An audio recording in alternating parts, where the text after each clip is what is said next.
evening. I'd like to welcome everybody to the Westland City Council meeting number 18. If you could please rise, we'll have Councilwoman Green lead us with the Pledge of Allegiance. I pledge allegiance to the flag of the United States of America and to the republic for which it stands, one nation, under God, indivisible, with liberty and justice for all. Thank you. Can the clerk please call the roll? Councilman Godbout. Present. Councilwoman Green. Present. Councilman Hersberg. Here. Councilman McDermott. Here. Councilwoman Rakowski. Here. Pro Tem Londo. Here. President Hart is absent, excused. A quorum is present. Thank you.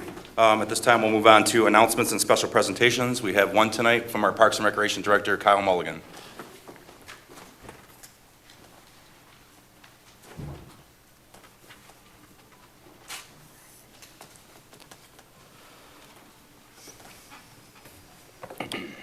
Good evening, Council and residents of Westland. I wanted to give two quick announcements tonight. The first is about a program taking place across Westland and other surrounding Metro Detroit communities. The Detroit Institute of Art is now in its 12th year of running a popular program where they bring high-quality reproductions of their own collections to outdoor venues throughout Metro Detroit.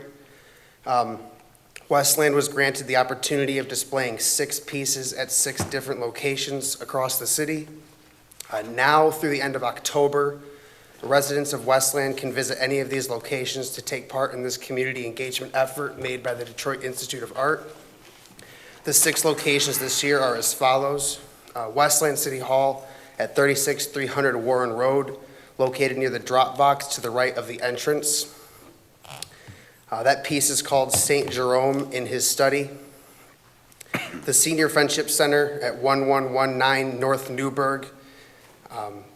This is located near the sidewalk entrance to the building. This piece is called Rounded Flower Bed. Westland's Tatton Park at 1901 North Carlson is located on the north wall of the concession stand in the park. That is titled 14th Street at 6th Avenue. The William Faust Library at 6123 Central City Parkway, located on the wall near the picnic area to the left of the entrance, titled Love Flight of a Pink Candy Heart.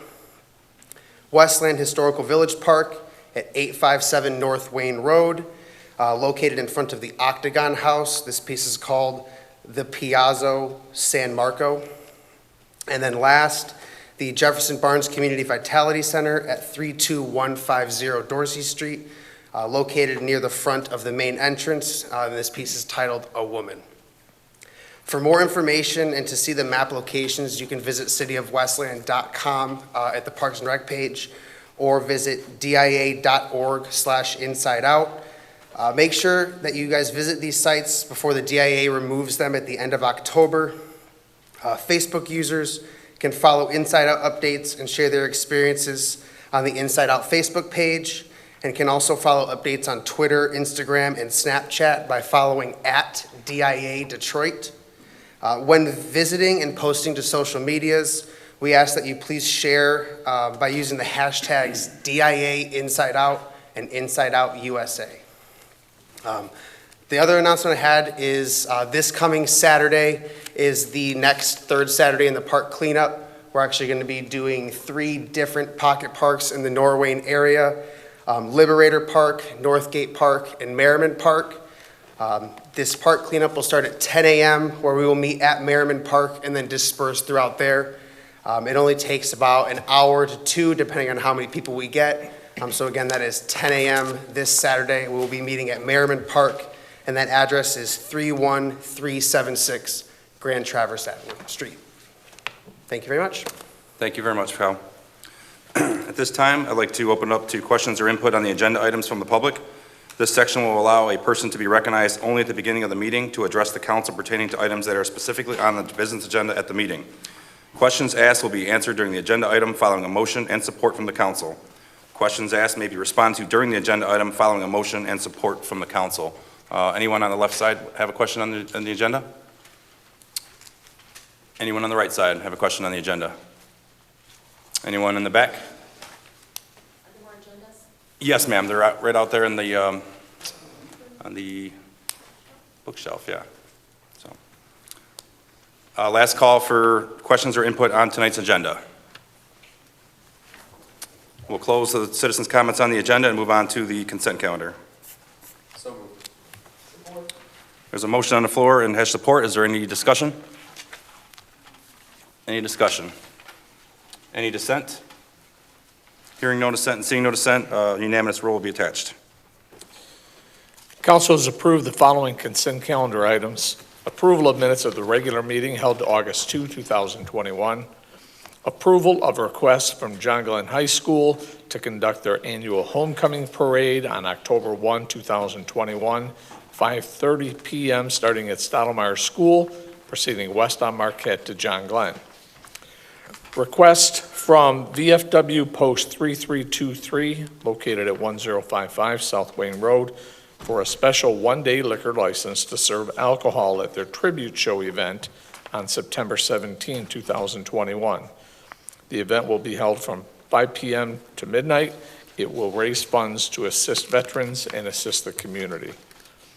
Traffic Control Order 2021-02, remove the no parking signs from the north side of Farragut between Wayne Road and Linville and place them on the south side of Farragut to prevent parking in front of mailboxes.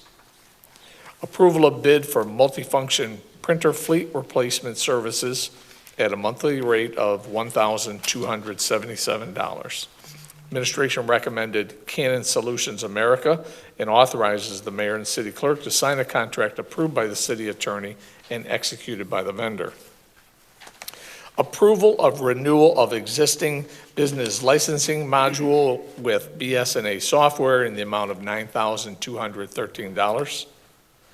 Approval of request from the Westland Youth Athletic Association to waive the administrative hall rental fee and to hold a homecoming dance for the Comets in the Westland City Hall Grand Ballroom on September 13, 2021 from 5 p.m. to 8:30 p.m.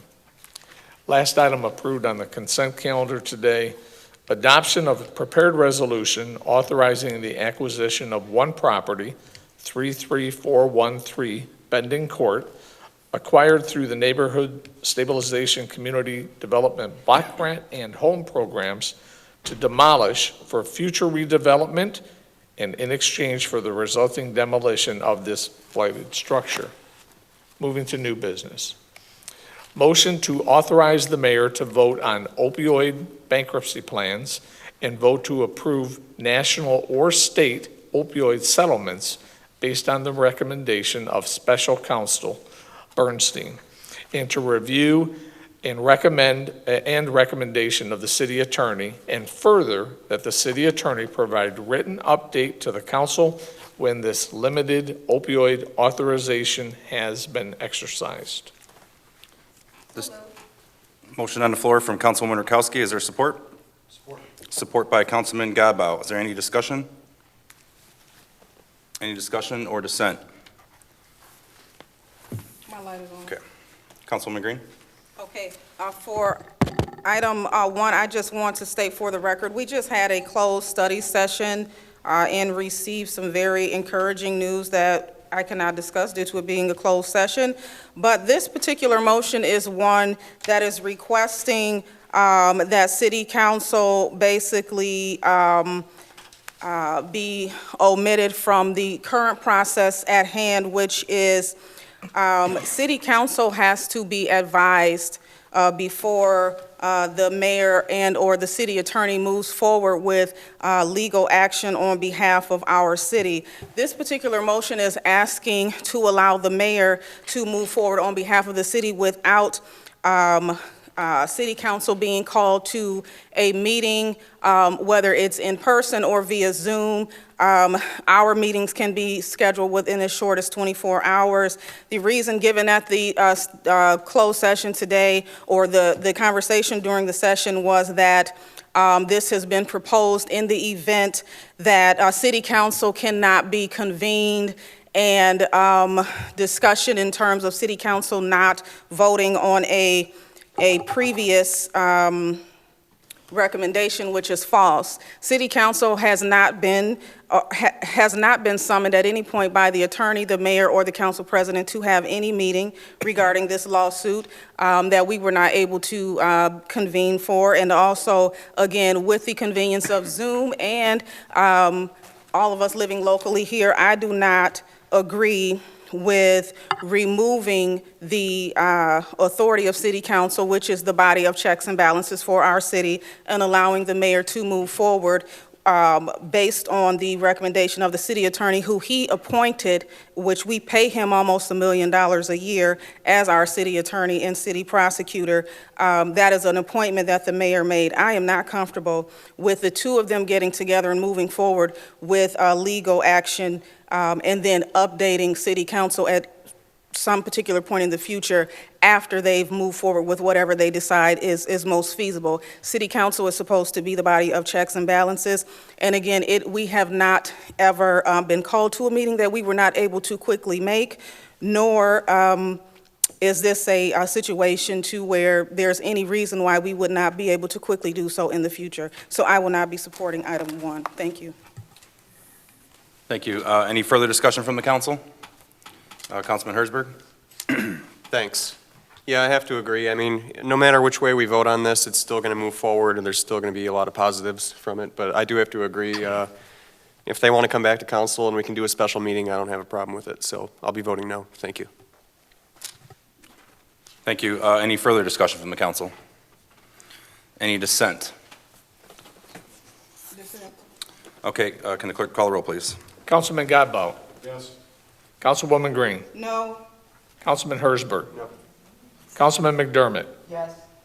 Councilwoman Rakowski. Yes. Pro Tem Londo. Yes.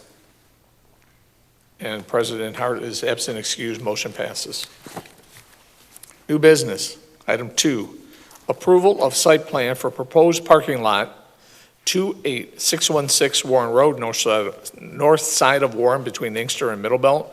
This is Planning Department number 2249. Planning Commission recommends approval with the condition that the parking lot be constructed in accordance with engineering standards and requirements. So moved. Motion on the floor from Councilman Hersberg with support by Councilman Godbout. Mo?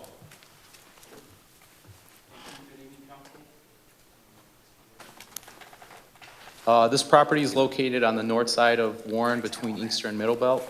The property is zoned CB3, that's our general commercial business district. It's highlighted in yellow on your screen. There exists a dilapidated one-story structure that is just under 1,500 square feet on the property today.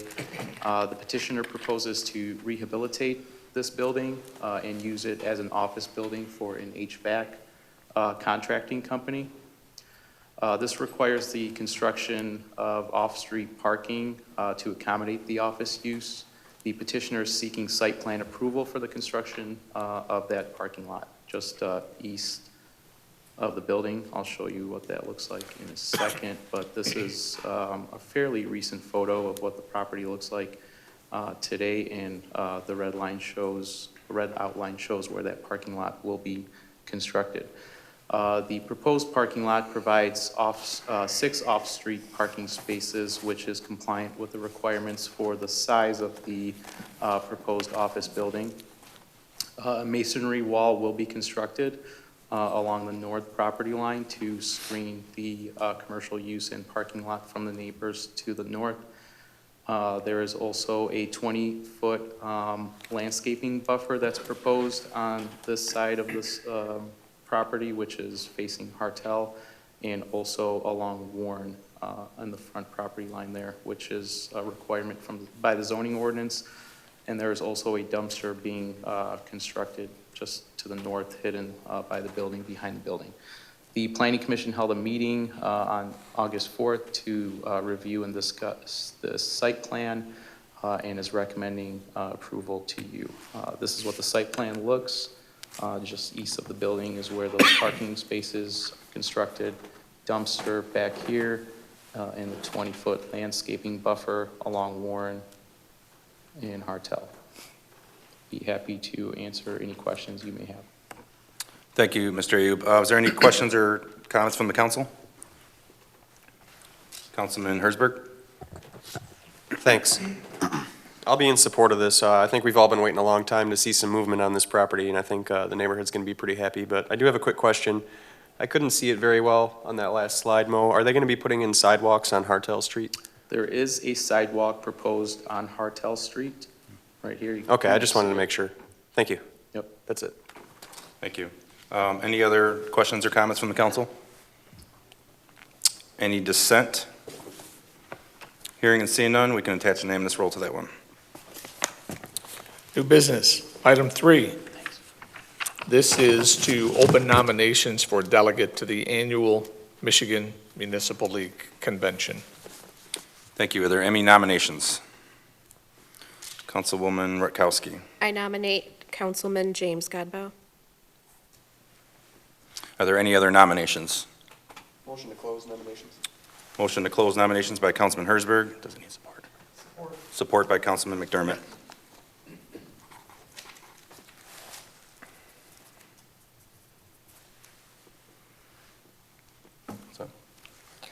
Call for. Oh, I apologize. Any Is there any dissent? Any dissent? Thank you. I was going to say discussion. Any dissent to the motion? Any dissent?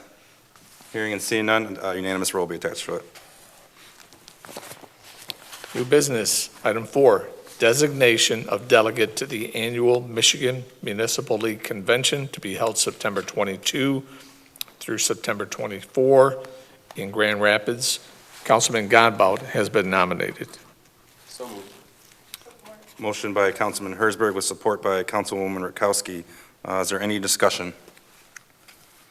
Any discussion? Any dissent? Any dissent? Hearing and seeing none, unanimous roll will be attached.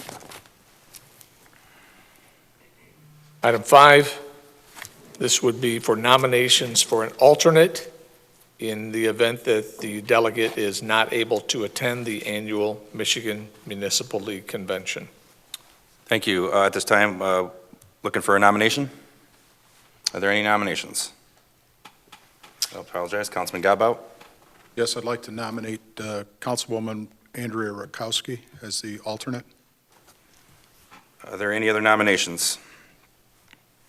Motion to close nominations. Motion to close nominations by Councilman Hersberg. Is there support? Support. Support by Councilman McDermott. Any discussion or dissent? Any dissent? Hearing and seeing none, a unanimous roll will be attached. New business, item 6, designation of alternate in the event the delegate is unable to attend the annual Michigan Municipal League Convention to be held September 22 through September 24 in Grand Rapids. Councilwoman Rutkowski has been nominated. Chair's looking for a motion. So, Councilman Godbout and support by Councilman Hersberg. Any discussion? Any discussion? Any dissent? Any dissent? Hearing and seeing none, unanimous roll will be attached. New business, item 7, approval of voucher. This time, the chair will entertain a motion. Motion by Councilman McDermott, supported by Councilman Hersberg. Is there any discussion? Any discussion? Any dissent? Is there any dissent?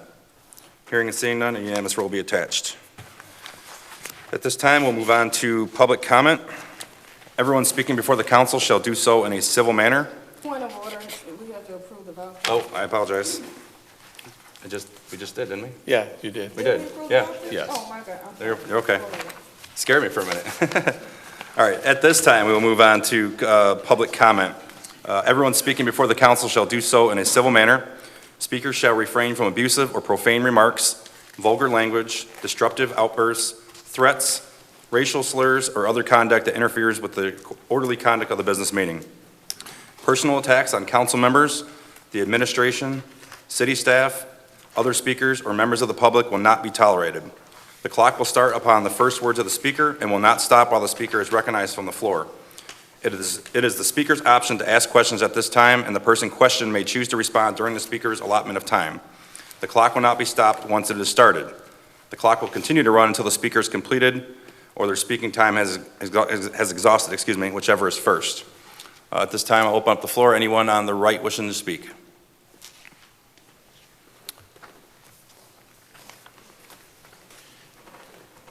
Good evening. Good evening. Can you hear me? Oh, yeah, good. My name's Leslie Winless, and I'm a volunteer in the city of Westland through the Head Start program. I came tonight to stand in solidarity with the Dulliver family, and because these children could have easily been my own. No matter if you're left or right wing, no matter your race, no matter if you're Black Lives Matter or All Lives Matter, no matter our differences, one thing I would think we could all agree on is the safety and innocence of our children. That there is a need for all of us to protect them, and that crimes against children are beyond heinous, thus should be punished to the fullest extent of the law. The Dulliver Peters case reminds me of the story of Ruby Bridges. There was so much fear that Bridges would be harmed going back and forth to school that she had to be escorted by federal marshals. Adults stood outside her school, threatened her, and threw objects at her as she entered the building. It reminds me of the adult lunch aides who plotted to poison a 6-year-old child. My favorite quote from Ruby Bridges is, "Racism is something that we as adults have kept alive. We pass it on to our children because none of our children come into this world knowing anything about disliking one another." It truly breaks my heart that after 60 years, adults are still intimidating Black children and families who integrate to majority white neighborhoods. To move your children to a quote-unquote safer neighborhood with better schools only to be met with racism and microaggressions at every turn is every mother of color's everyday plight. Ms. Peters and her family have lived through and are traumatized by our worst fears, that our babies are confronted with racism for no apparent reason, and that it feels like there's nothing you can do to protect them. I am asking that you use your positions of power and your privilege to stand up for this family and demand answers. Find out why the only charge that two grown women face for these hate crimes are misdemeanors, after they chased children with tasers and yelled the N-word at them. This is not 1960, and we should not tolerate this behavior. Silence equals complicity, and the safety of our children is not something any of us can afford to be silent or complicit about. Considering the recognition that the city of Westland and/or the police department has received from the NAACP, I would expect all parties that have authority over this matter to take it seriously and review the lackluster response that the Dulliver and Peters family has received thus far. I yield the rest of my time. Thank you. Thank you. Is there anyone on the left that wishes to speak? Go ahead, sir. Go ahead, sir. Good evening. Good evening. My name is Byron Brooks. I run a nonprofit that feeds and clothes the homeless every week within the city of Westland and throughout Michigan. Please correct me if I'm wrong, but in the state of Michigan, our state ethnic intimidation law makes it a felony, punishable by up to 2 years in prison, based on assaulting or damaging the property of someone based on their race, color, religion, gender, or national origin.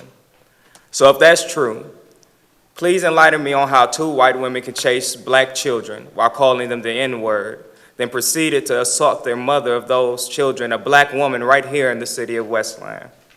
Yet, they're only issued misdemeanor tickets, and one of them never even turned themselves in to receive their ticket. Not only that, but the charges of one of the racist assailants' charges were dropped after she pled guilty to the charges without any notification given to the mother of whom was one of the victims. Are we living in 2021 or 1921? Well, as a recent college graduate, I'm so glad that you were asked. You see, we are no longer in a day and age where we would turn a blind eye to racism and hatred.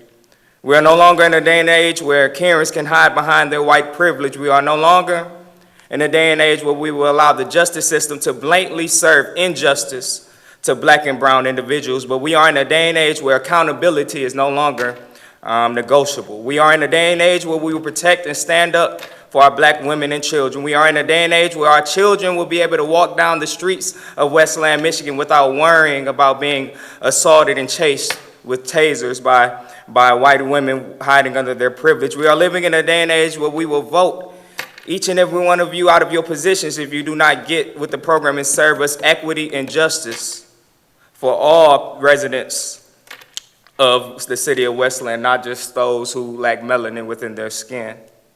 And we live in a day, and paraphrasing from James Baldwin, we are not your Negroes. We demand justice, equity, and accountability for the Dulliver and Peters family. Thank you, sir. Is there anyone on the right side that wishes to speak?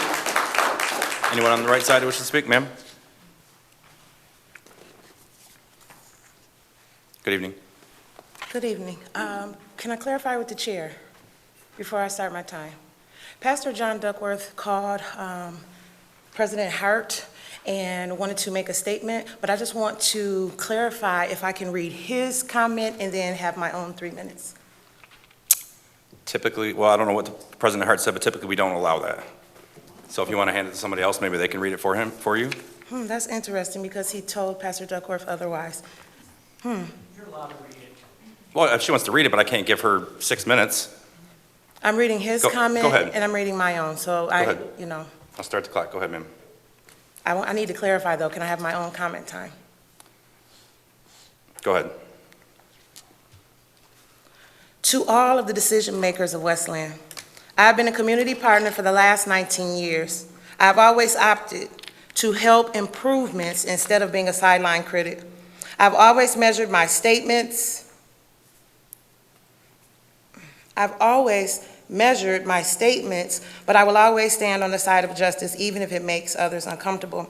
I'm writing this letter in support of Tiffany Peters and the treatment she has received involving her encounter with Miss Tiffany Biskner and Miss Madison Mullins. I have known Miss Peters since her elementary days with my younger brother and nephew. Miss Peters has never been aggressive towards anyone. I am concerned because I understand how often complaints from African Americans are dismissed without respect to our legacy of being habitually disrespected. I have witnessed racial issues within Westland, but I have committed to always seek the best way to address issues and reach an understanding and seek solutions when possible. Currently, there seems to be a blame game while a mother and children have been traumatized. Persons of privilege often can never understand any other perspective because it has not been their personal experience. The days of simply apologizing have proven never to help eradicate and eliminate the legacy of systemic biases, preferential treatment, and racism. I expect more from the city of Westland, which has a growing non-European American population. Too often, African Americans have grown to simply accept and expect the same old way to continue. Change has to be deliberate, intentional. Wrongs must be acknowledged and addressed. I challenge all decision makers involved in this case to look inside themselves and answer this question. Has Miss Tiffany Peters been given the same attention and enthusiasm from my position that I would have given to Miss Biskner and Miss Mullins if Miss Peters had assaulted, battered, chased, harassed, and threatened Miss Biskner and Miss Mullins and their children? I am not asking that Miss Peters be given special treatment, but I am asking that she receive the same treatment that Miss Biskner and Miss Mullins would have received if Miss Peters were the defendant. Thank you. So I'm standing here today on behalf of the Peters and Dulliver family. We all know that these children were chased by these individuals, two women who we like to call assailants, calling those children the N-word, calling their friends lovers. And then the police department chooses to lowball charges and make these as misdemeanors. Not only that, I am so shocked that the chief would even move to try to criminalize the children and bring up the fact that the children supposedly had a 2x4 that the police did not find. There were no facts about that. So for you to bring that up as if this happens all the time. Somebody black is killed, what happens? Oh, they smoke weed. Oh, they did this, they did that. It is not about that. It is about what Miss Biskner and Miss Mullins did. It was a hate crime. And while it was charged as a hate crime, as a misdemeanor, in the state of Michigan, we know that they are typically charged as felonies. So this is absolutely ridiculous that this police department has moved to do this. We spoke to the prosecutor's office who stated that this was on the police department because of the way that they wrote the charges up. The police department say it's on the prosecutor because the prosecutor has the right to charge however they want to charge. Everybody's blaming and going back and forth, but they're not realizing the harm caused to these children. They're not realizing the panic attack that these children, 7 years old, having a panic attack. because she was being chased by a taser. She wakes up with nightmares. She wakes up trembling, screaming for her mother, being scared. Those children need to have justice. We demand that you take these charges. One of them have already been convicted. You cannot clean that up. But you can, in fact, amend the charges for Ms. Bissner because she was the original aggressor. And you could amend those charges and send them to the Attorney General. They have a hate crime task force. You could even send it to Kim Worthy, the prosecutor, in which you stated in an email that the prosecutor may not convict or may not bring charges. You can't speak for the prosecutor on what she would do. So how would you think that if the charges stayed here as a misdemeanor, that them getting a slap on the wrist would be okay? It's not. We should protect our children, all of our children. It's not about black, it's not about white, it is about humanity. And if you care about these children, you will do the right thing. And you, I have to say this, I've seen you do this all the time. You use black people to disarm and invalidate other black people, and I think it's absolutely disgusting the way that you do.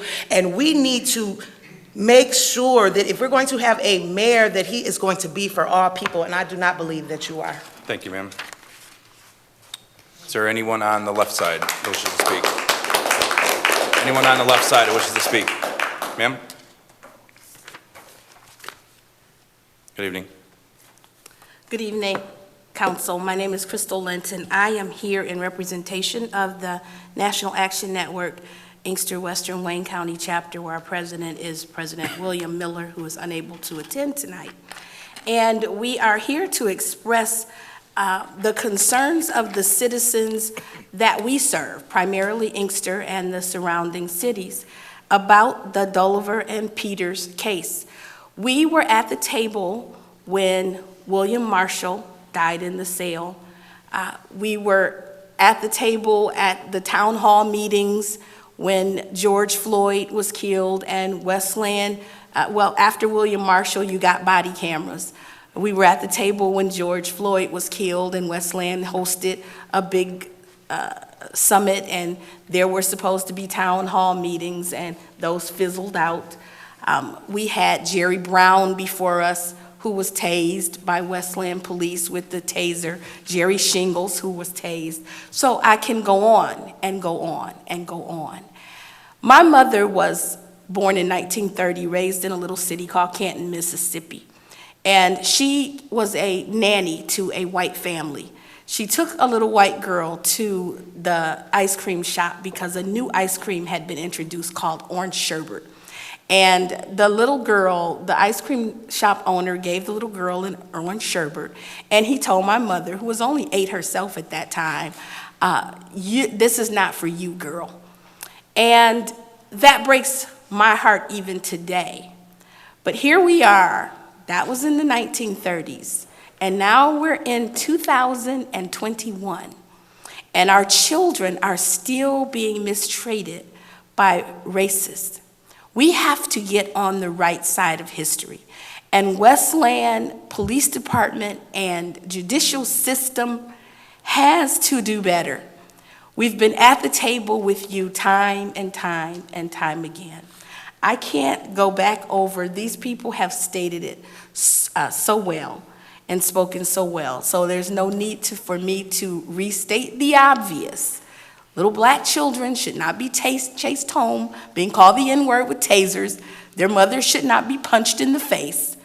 That's a hate crime. And the only way things are going to improve in the city of Westland, because whether you like it or not, the demographic of Westland is changing. The only way to change this is to make the assailants pay with the full extent of the law. And so what we're asking is that you go back, Mr. Prosecutor, amend the charges of at least Ms. Biskner, who you still have an opportunity to show the black citizens of Westland and surrounding cities that you will do the right thing, amend her charges to that of a hate crime to make other citizens know that this will not be tolerated in the year 2021. Thank you, ma'am. Your time has expired. Thank you very much for coming on. Thank you. Have a good evening. Anyone on the right wishing to speak? Yes, sir.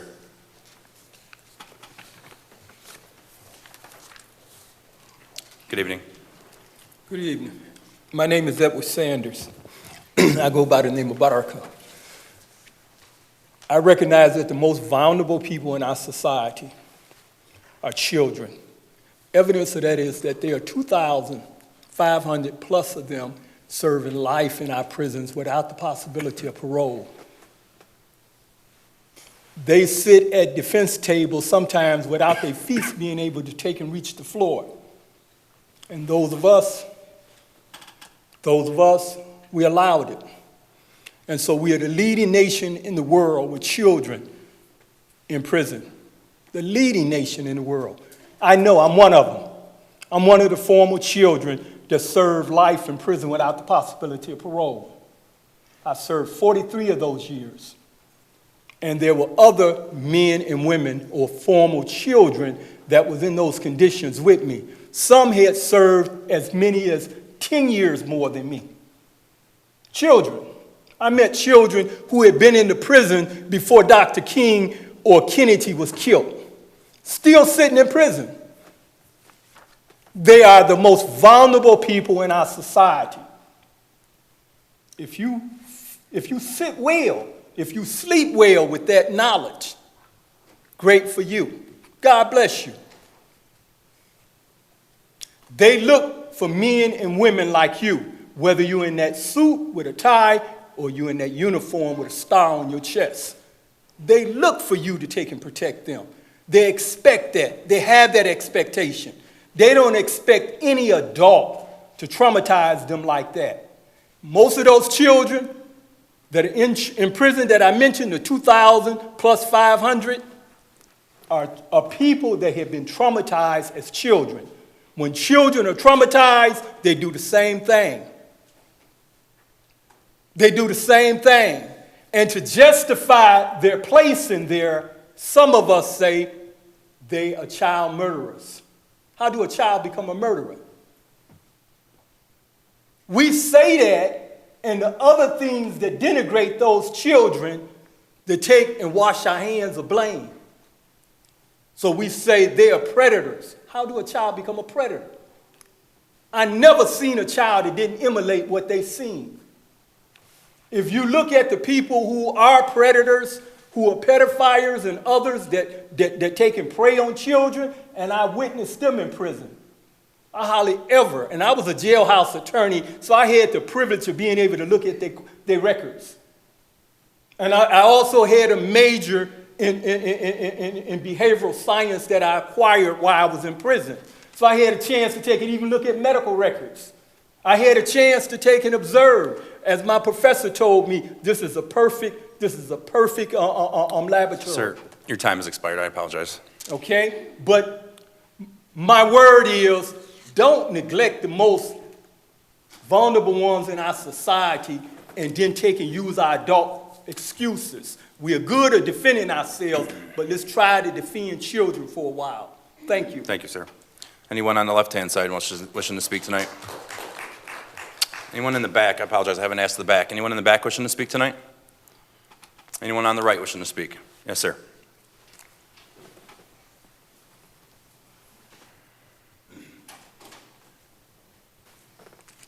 Good evening. Richard Graham from Westland and also with Move Westland Forward. Before I start, thank you for coming out. Thank you for speaking up. This is one of the few ways that your voice can be heard within the city, is coming to these meetings and let your voice be heard. Unless we drive change, unless we get together, and unless we help each other, nothing much will change. Current administration stays in the position they're in, this is what happens. But thank you for coming out. Is it time to remove our grant writer, Lisa Norserini, from her services? Is council administration looking at this? She is the Wayne City Manager, ex-campaign manager of Mayor Wild, and a Team Wild member. She is involved with another lawsuit in Wayne, and this is involving a resident, Mark Blackwell, that is suing based on charges that were dismissed before trial as he was found not guilty. Does the ethics board need to get involved? Wanted to make a comment about Marshall Middle School. and making the building into a community rec center.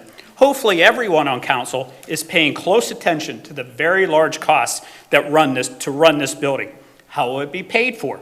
Will it come out of the expense of police, fire, and DPS employees? This sounds more like a wild PR and fluff campaign during an election year. Wild did take the Citizens Community and Rec Center away to build City Hall with his own private shower.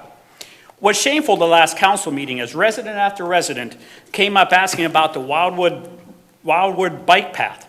Mayor Wild just sat there and stared at the residents.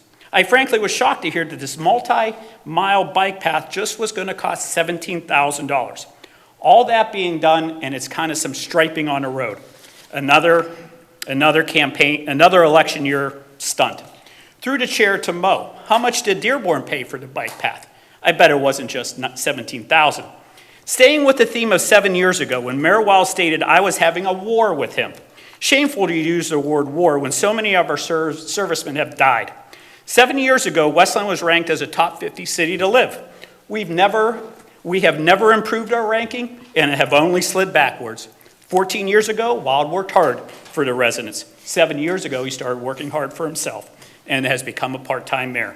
Through the chair to Mayor Wild, residents want to know. I will keep coming and asking.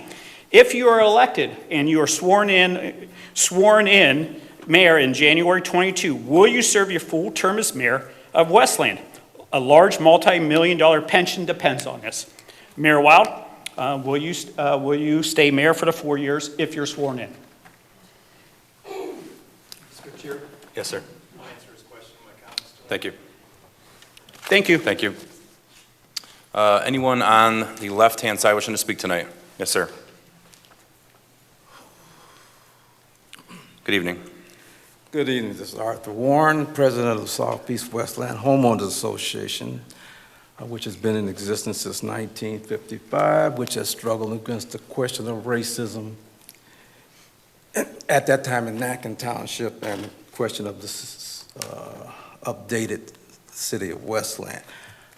I would like to meet with you, all of you, out in the lobby, and to see what we can do in regards to this issue.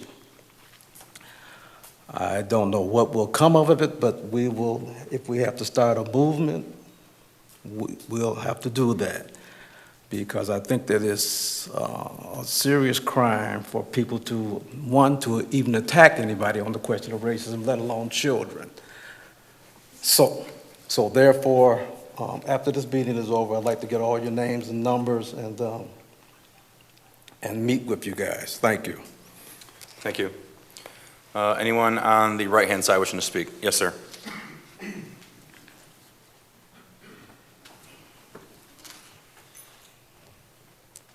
Good evening. Good evening. How's everyone doing tonight? I am really saddened to hear that this stuff still goes on. Even with people with disabilities back of the years ago, everybody should be treated the same. If you commit the crime, you pay the time. And I'm really big about hearing about people because, in 1984, I started a rally with people with disabilities. And I still walk that life, and I still fight for people. And my birthday is around the corner this week. And I'm going to continue doing what I'm doing. And like I said, I just walked in here that night and just heard, hearing something like that. I know what it's like when people bully you. It's not a good thing. So, I hope they do look at this or have some type of policy here. Or where's the compassion? Everyone should be welcome here in the city of Westland. So that's just my comment that I had to say about it. And I also want to talk a little bit about the DTE. I want to thank them for all their hard work out there. And the police department, Westland, you're doing a great job. So we are your fire department. And the people that I see out there, the administrations that I see when I'm out there. I don't just sit in I am out there. I see what goes on. And I advocate for the city of Westland. So like I said, I'm real thankful that, I'm glad these lights are working, because some of these drivers out there don't know what they're doing when it comes down to four-way stop. So, thanks. Thank you. Anyone on the left-hand side wishing to speak tonight? Yes, in the back.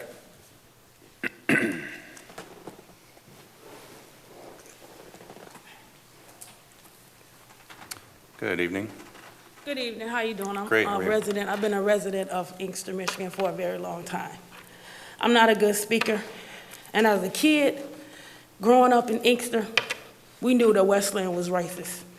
You couldn't drive your cars to come in Westland. People don't want to come to Westland. I don't shop in Westland. I don't come to Westland. Darius Marshall was a good friend of mine. When is this going to change? Do y'all got kids? How do you think or even fathom with your mind that a grown-up can chase a kid down the street and any one of y'all up there think that it's okay? The chief, the police, the y'all should be ashamed of yourself. I have people in Inkster that is scared to enter Westland, and I am one of them. I don't come to Westland.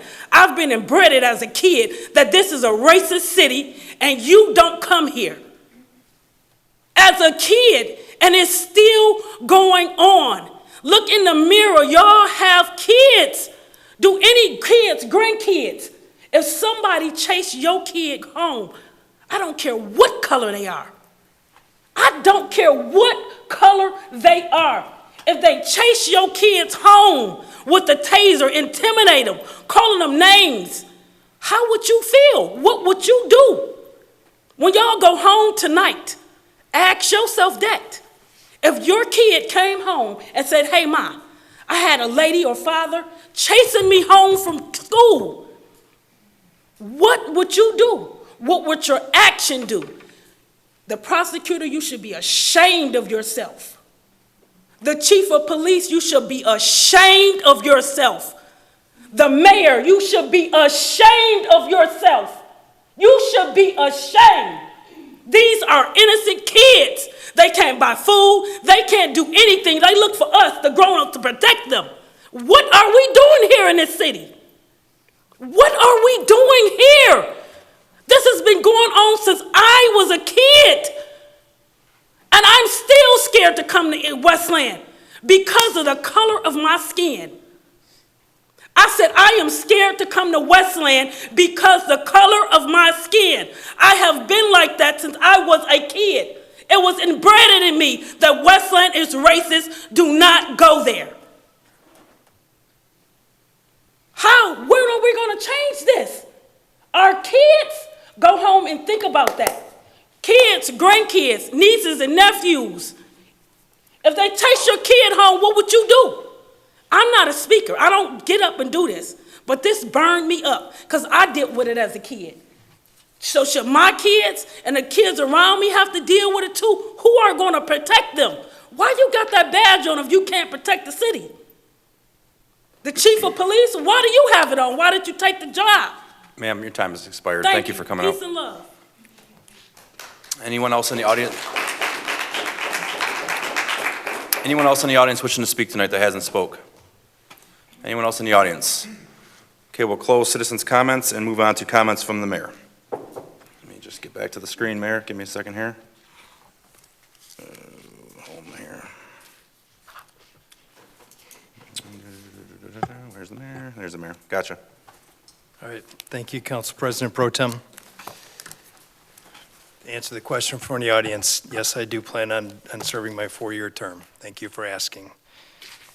Council, I did have some comments tonight, but most of the people in the audience here tonight are for one reason only, so I'm gonna pass my time, and I'd ask that for the people in the audience and for the people that are viewing on television tonight, if we could let the Deputy Police Chief and the City Attorney put some context to the conversation that we've been hearing tonight. Thank you. City Attorney, want to start? Thank you, Council President Pro Tem. I'll make a few comments. I'll turn it over to the chief, and then I'll take it back, I suppose, to talk about what happens in the court process. But this arises out of an event from April 5th of 2021, so earlier this year. 2 people were charged. One doesn't live in the city of Westland, so the comments about this being a Westland resident was not the case. The other had a Westland address, but has never been located at that Westland address. So really, we view both of these folks as not being Westland residents who were charged. One was charged with A and B dangerous weapon. A and B is assault and battery. I'm sorry, dangerous weapon and ethnic intimidation, and then reckless driving. Those top 3, A and B and dangerous weapon and ethnic intimidation, all sort of arise out of the same facts, a street incident that where these women had an interaction with the kids and then ultimately the mother. The second defendant, who's not yet pled, has been charged with ethnic intimidation and assault and battery as well. But I'll turn it over to the chief, Deputy Chief, to talk a little bit about the factual development and the charging decision.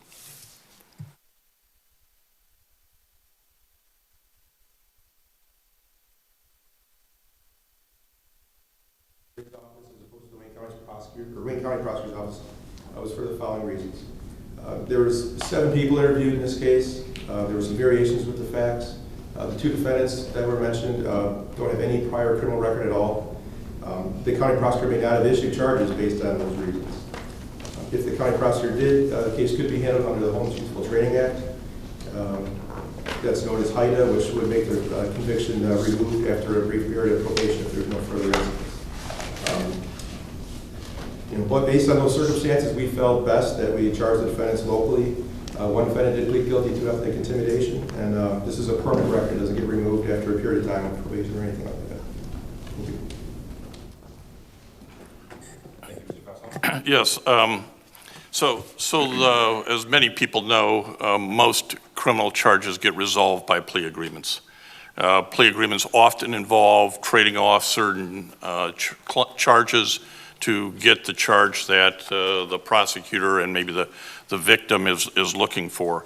In this instance, because the assault and battery, the dangerous weapon, which is the taser, and the ethnic intimidation are all the same set of facts, and that the victims were most interested in having the ethnic intimidation charge stick, that's how this plea agreement got struck. The victim was talked to on May 26th, June 9th, July 8th, and July 9th. So there were 4 interactions with the victim, the adult victim here, by the prosecutor's office on the way to developing the plea. And what we were told as prosecutors was the ethnic intimidation and no contact were important aspects of any portion of a plea agreement or sentence agreement. At the sentencing, and the prosecutors don't attend the sentencing, but let me back up to the plea for a moment. At the time of the plea, the victim was present, and the judge asked if there was an understanding of what was going on, asked if the victim is present, did the prosecutor talk to you about this, and do you understand what is happening today? That is the judge's standard discussion with victims when this happens during a plea event. And in this instance, the victim's mother was present and nodded or spoke affirmatively into those things. Then we get to a later plea event.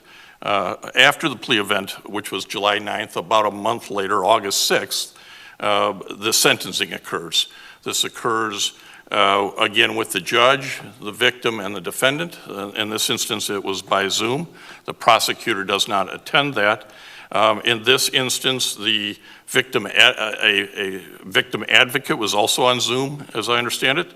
The victim was offered an opportunity to speak. She chose not to the judge, but she had earlier submitted a lengthy victim impact statement, and the judge had indicated that she had read the victim impact statement. The defendant was in person. If I left you to think they were both in Zoom, the defendant was in person. So that was, again, an opportunity to talk about how this was proceeding, both an opportunity earlier that I mentioned, 4 opportunities with the prosecutor, 2 opportunities with the judge. And the ultimate sentence here, which hasn't been mentioned, was 30 days of jail time held in abeyance upon completion of 24 months of probation. 2 days of work program, racial sensitivity and anger management training that has to be documented up to the probation department, no contact with the victim, in fact, no Westland travel except medical and court for court reasons. An apology letter has to be written. The defendant's taser was confiscated and required to take medications and proof of job, keeping a job during the probationary period. So that 2-year probation sentence, if this was a misdemeanor versus a felony, the difference, if you will, is misdemeanor is 90 days and $500. Felony is 2 years and $5,000. The 2-year probation is the maximum the judge could give in light of that 2-year potential sentence if it had been carried over to a felony. So we were able to, in this instance, after the police department investigated this matter, we were able to move it from the event of April 5th to ultimately sentencing of one of the defendants by August 6th. A pretty quick turnaround time, and I think from the prosecutor's office and the PDs and the court, we think that provided justice to the family as well, that this was not ignored. It wasn't sent away and nobody ever heard about it again, but instead action was immediately taken. It is unusual for this conversation to happen in front of council in this fashion. It's a good airing of the issue, but somebody asked, well, you people up there in power can do something. The court, as you know, is the 18th District Court is a separate legal entity. You don't have a role in that other than budget. It's sort of like when folks come here and say the Wayne Westland school system is doing something wrong, fix it. Not really in your jurisdiction. But I think it's helpful to air the issue and talk about the rationale for why this was charged the way it was, and that indeed make it clear to everybody who might be watching this that this was the judge accepted this plea and gave a strong and appropriate sentence and did so thinking through all of the issues, including the victim impact statement. Thank you. Thank you, Mr. Fasson and Chief Dolly. This time we'll move on to council comments. We'll start with Councilman Herzberg. Thank you. And thanks everybody for being here as well. I really wasn't made aware of a lot of the facts on what happened until we got an email about a week ago and then just what he said. So we're still going to look at it and we're definitely going to be getting in people's ear to make sure that doesn't happen again. So other than that, I just have a couple comments. I want to thank all the election workers that turned out to work on Election Day. It was a long day. I'm pretty sure it was incident-free. So thanks to all of them. And I want to congratulate all the candidates that ran, win or lose.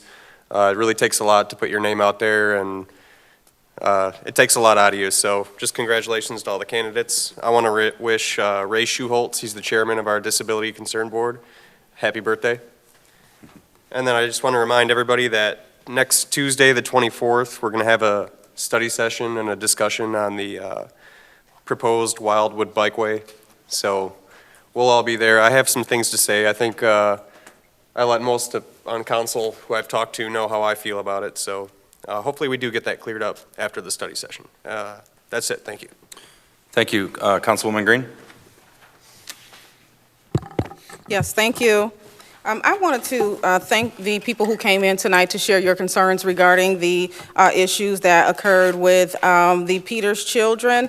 There was an email that was sent by Chief Judge Rusick, who was absent tonight, last week on Wednesday, which I did not see his email until this morning, and I responded to it this morning. And every member of council, our city attorney / prosecutor, the mayor, the deputy mayor, the clerk, everyone was on that email. So in terms of communication between council members, everyone is aware of what transpired. But I wanted to point out that the email that Chief Judge Rusick sent was not from a standpoint of what I felt was compassion. It actually was from a standpoint of offense. And he specified in the email that Councilman Michael McDermott, who sits here tonight, brought it to his attention that incorrect information regarding this case was being shared on social media, and he went on to thank Councilman McDermott for his willingness to bring this information to Chief Judge Rusick so that they could share accurate details of what occurred. And actually in Chief Judge Rusick's email, it basically pinpointed that this case, the facts of the matter is this case qualified to be, it met the legal threshold to be prosecuted as a felony, according to Michigan state law. The city attorney, the city prosecutor / attorney and the police department decided one of the two, and again, I've spoken to the investigating officer, and it's I wrote what I was told was that the prosecuting office is the one who decided to bring these charges in as misdemeanors. The fact of the matter is, had they prosecuted this case as a felony hate crime, which in my opinion it was, it would have been taken to Kim Worthy's office. In the email response from Chief Judge Rusick, he stated that the Wayne County Prosecutor's Office likely would have issued the misdemeanor charge of ethnic intimidation. You don't know what their office would have issued unless you had given them the opportunity to investigate the case and come to their own findings. But instead of doing that, the lady who's already had the opportunity to be charged and sentenced and cannot be sentenced under this same manner due to double jeopardy, this woman failed to even show up to court. They had to put a warrant out for her arrest for missing the court date and then drag her into the court system. And even with all that, the prosecutor in our city, again, which is almost $1 million appointment by Mayor Wild, they decided to bring a misdemeanor charge which resulted in probation and no jail time. And we have a second person sitting in the jail right now awaiting whatever they're going to do with her case. The problem that I have is that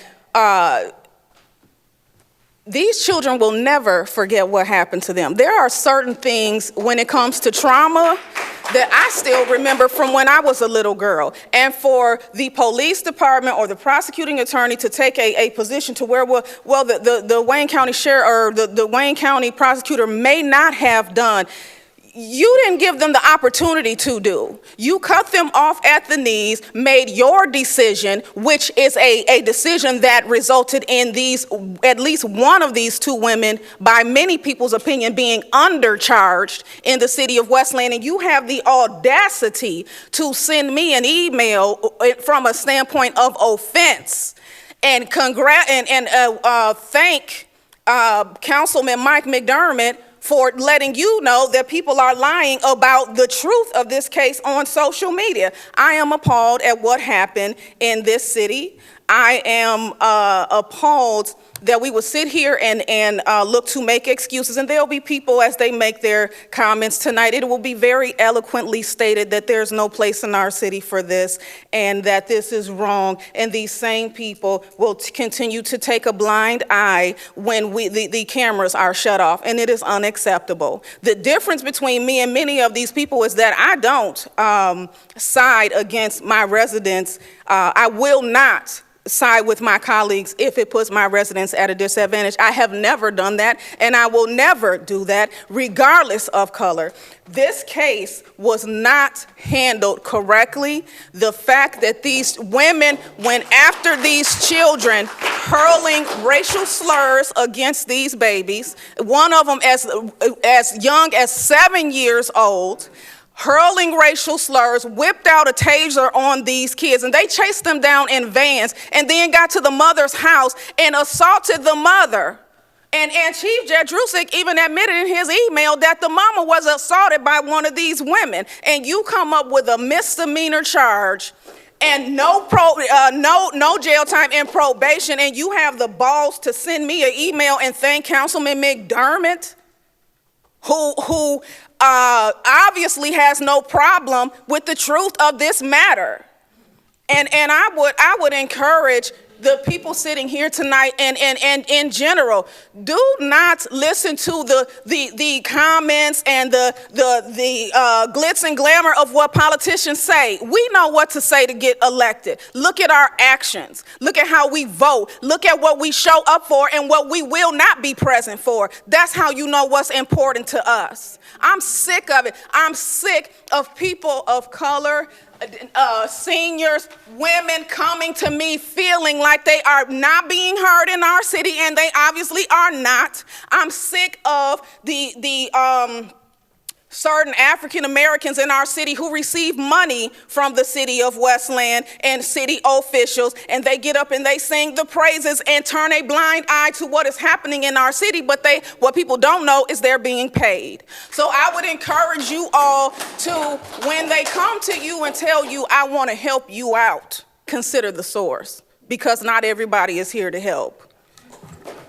I am appalled at what happened, and I would implore that the city take a second look at this case and do the right thing. And I would like to thank the officers who took the time to investigate it, because from what I understood, it was not their decision to bring those charges as they were. But the bottom line is, when you care about people, you don't put your allegiance or friendship or loyalty before what's happening to your citizens.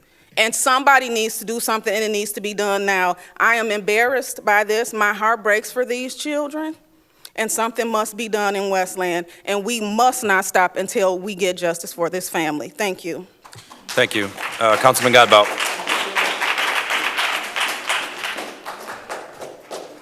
Councilman Godbout, sorry.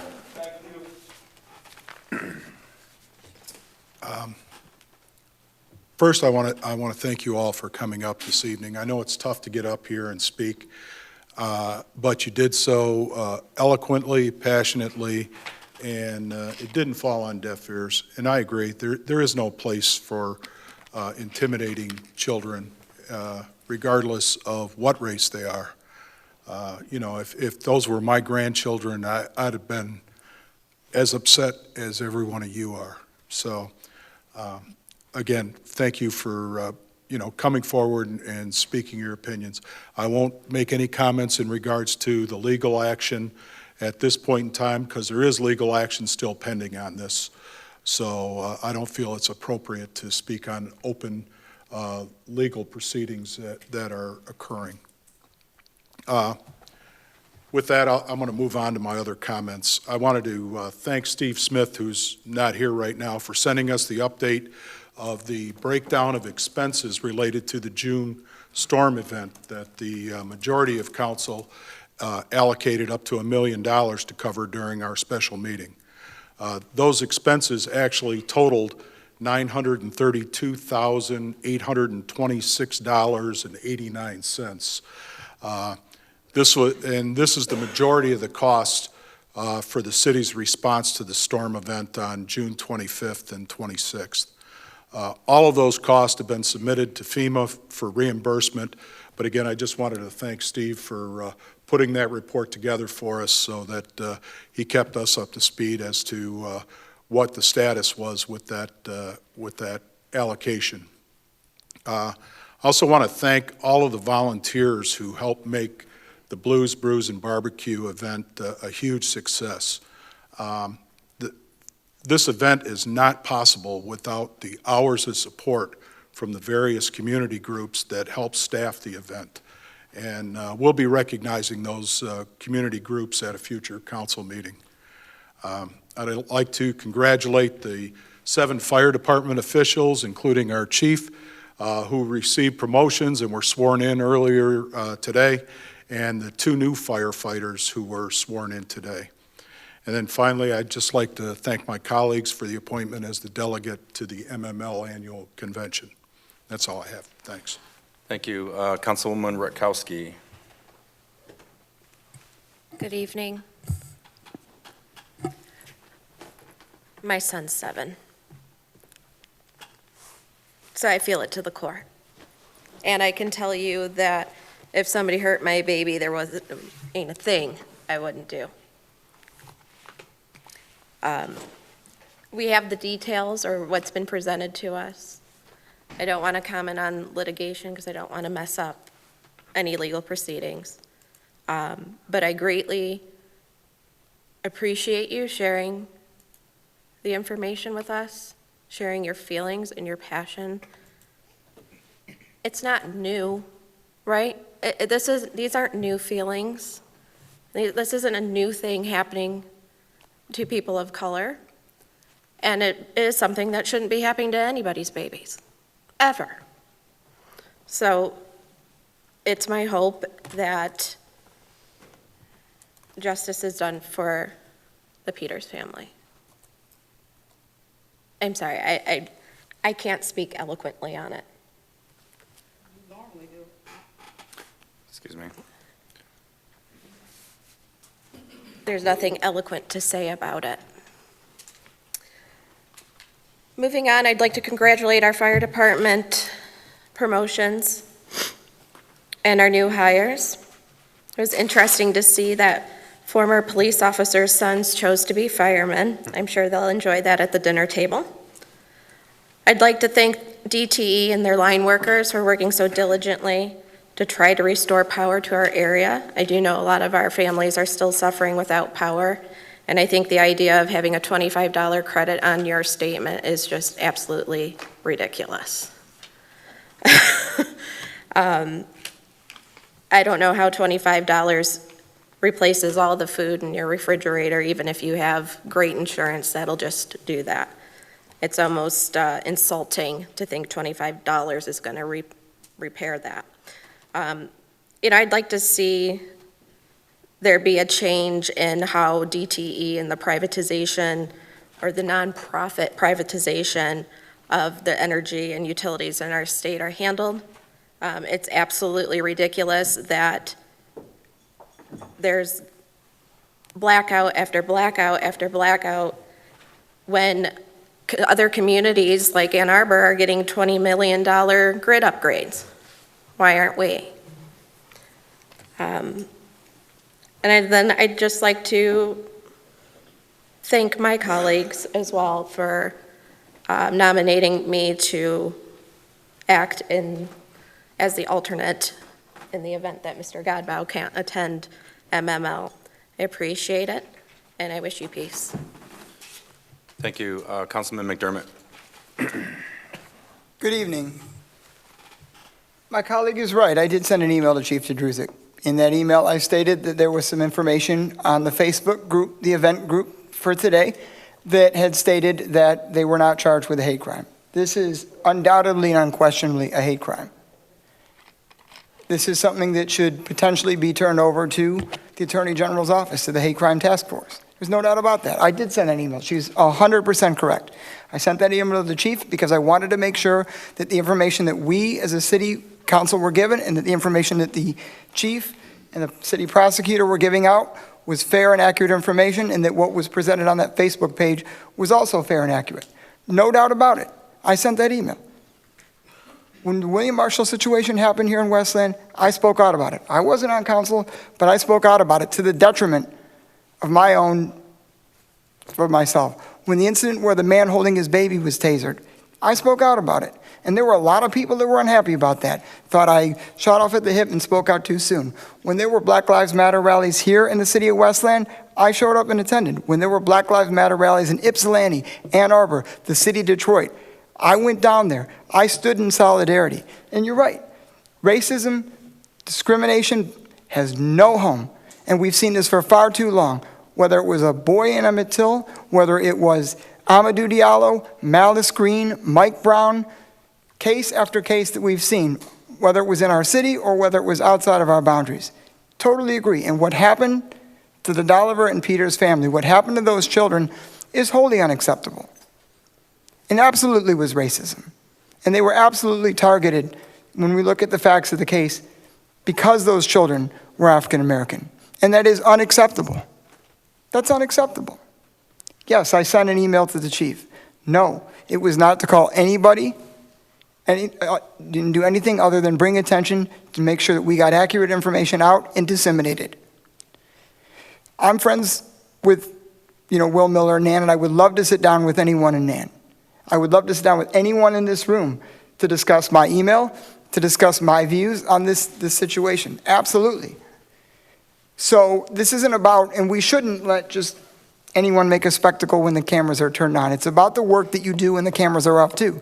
That's why I advocated for a social worker to be hired here in the police department. That's why I'm working with the chief and the deputy chief and the administration on implementing a citizen oversight board. That's why I'm actively working on those things, because I know we're not perfect, because I know that we have a long way to go. And anybody tells you that we've, made it or arrived is being disingenuous and dishonest. We're not even close. And we see case after case and story after story where we know that we have a long way to go when it comes to achieving real racial justice. Whether it's in the criminal justice system, whether it's in voting and looking at things like the For the People Act to protect the enfranchisement and the rights of all people to vote. We know that we have an incredibly long way to go. So I own it. I sent an email in, absolutely. There's no disputing that. I admit that. But me sending that email in wasn't about saying that someone was lying. It was about making sure that we got clear and present facts presented to the council, presented by the administration, and, ultimately that they were charged with ethnic intimidation. And I understand the frustration. I understand the frustration of a failed justice system that doesn't treat people equally. I understand that there are two justice systems, one for people who look like me. I'm a white guy. I'm a white man. I've never lived the experience of a person of color, African American, Latino, Latinx. I can't even pretend to live that experience. But what I can do is I can listen, I can be introspective, I can be better, and I can work to change that criminal justice system. I can work to make sure that when a case like this happens for the Dolliver and the Peters children, that they're prosecuted to the fullest extent of the law. I can work to make sure that this kind of crap doesn't happen ever again. No, this isn't about me just sitting here saying it because the camera's on and I think there's the lights are on and there's pressure in the room. I work when the cameras aren't on. If I didn't, I wouldn't have attended the events that I did. If I didn't, I wouldn't be sitting there with the PD, with the administration, working on some of the initiatives that we're looking to take up here in the city of Westland. I wouldn't have spoke out about William Marshall. I wouldn't have spoke out about the man who was holding his baby that was tased. I get it. I share your concern. I share your frustration. So, we want to make sure that in this case and in any case in the future, that we don't repeat the mistakes of the past and that people are brought to full justice and the fullest extent of the law. Thank you.